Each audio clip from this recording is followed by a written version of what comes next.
Nathan, look! Look, Nathan! Naku, may ubo ka na naman. Ano, Biggie? Hugasan ba natin yan? Hi guys, kagigising ko lang. Pero ayan yung mga bata, hinugasan yung strawberry. Alam niyo ba yung bili ko dito? Magkano bilhin natin? 599 yata or 699? 9 pieces lang siya guys. Ano, lumalabas na sa 70 siguro isa, ayan. Pero ang bango, legit. Ang bango-bango, may strawberry talagang ano, yung sumisingaw yung bango ng strawberry. So gusto ko yung mapulang-mapula para ano siya, yung matamis na. Sana matamis, ha? Kasi yung strawberry sa Baguio, talagang kahit anong pula niya, ang asim. So tikman na natin. Tapos yung iba kasi gagawin nilang tanggulo. So pang ayaw ko naman siyang strawberry na may potent sugar. So ito, tikman muna natin. Sinabi ko na sa'yo, sabi mo nakita ko niya. Ang laki na. Lahat sila na-miss. Ang laki. Ang sarap guys. Ang sarap nung mahal.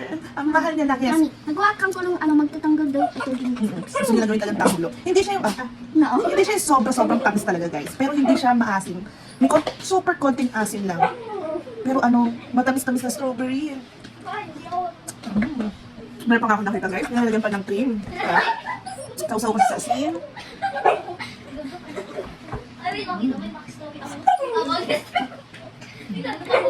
Sarap. Paano pa kaya strawberry ng Korea or strawberry ng Japan? Ang strawberry daw ng Japan, grabe daw sa tabi, sabi ng nanay ko. And noon daw, nung malit ako, pinapapaki daw yun. Sana makatikman ko ng strawberry ng Japan. No, kasi strawberry ito ng US eh. So ito na nga mi, magagawa ko na rin yung tanghulo na nag-trending na ng ilang buwan. Late na tayo bago gumawa. Eto, kumuha na kami ng yellow base sa mga napapanood ko. Pupunuin natin yan ng yellow para sa mamaya. No? Ang gulo. Tapos ito, nagluto na ako ng asukal. Naglagay na rin ako ng malamig na tubig at maraming yellow. Kailangan ganyan. Yung asukal, hinihintay na lang natin siya medyo magkunat.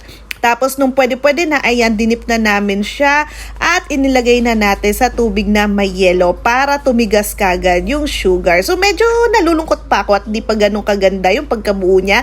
Next, second try namin, ayan, kasi medyo mas kumunat pa yung sugar. Pero alam nyo ba, ang pinaka-technique guys, kailangan yung sugar, medyo talagang kumunat na siya, mag-color yellow na at nakapatay na po sa apoy bago mo siya i-dip, ayan. So ito, mas maganda na. Hindi, tikman nyo. Baka mag-crack.